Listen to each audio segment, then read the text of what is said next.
In our conference room, we have a photographic display of the Maine Windjammer fleet. Maine Windjammers were old sailing vessels started back in 1936 by this man, Captain Frank Swift. Old sailing vessels that were cargo vessels. They didn't have any cargo, so they were laying around in the harbors and at anchor, and they were rotting away. Well, this man decided he could probably buy one for not very much money. He fitted out very Spartanly. They didn't have any electricity. They had kerosene lamps. They had a bucket in the corner for a head, and it was like camping at sea, but people loved it. And they cruised all along the beautiful coast of Maine. It became so popular, he had to get another boat and another boat after that, and by he actually had 18 different vessels and sailed 12 of them at one time out of Camden Harbor. 12 vessels moving every week in and out of Camden Harbor carrying passengers. They were old, they were weak vessels.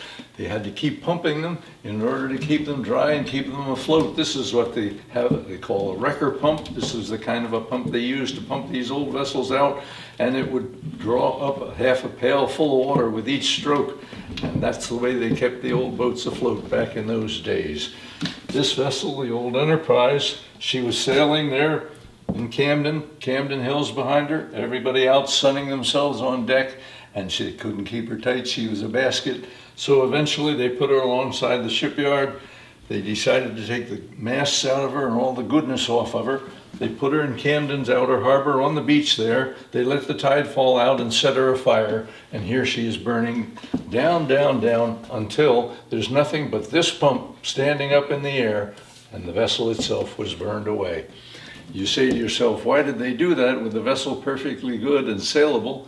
Well, it would have cost a whole lot more to repair that vessel than it would to go out and buy another one for $300 or $400.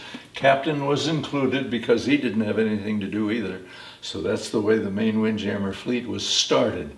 Now it's a very vibrant, viable vacation on the Maine coast. There are 14 Windjammers still connected with the Windjammer fleet out of Camden and Rockland, taking passengers on wonderful vacations every day, all summer long.